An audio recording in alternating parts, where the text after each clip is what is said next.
नमस्कार, मी पल्लवी. पुन्हा एकदा खूप खूप स्वागत. गणेश उत्सवाच्या तुम्हा सर्वांना खूप खूप शुभेच्छा.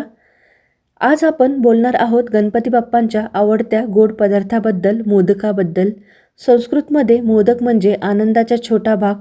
पौराणिक कथेनुसार एकदा पार्वती मातेनं मोदक तयार करून गणेश व कार्तिकेयला दिला आणि सांगितलं, हा ज्ञानाचा प्रसाद आहे. गणपतीनं त्याचा खरा अर्थ ओळखला, म्हणूनच मोदक बाप्पांचा आवडता नैवेद्य झाला.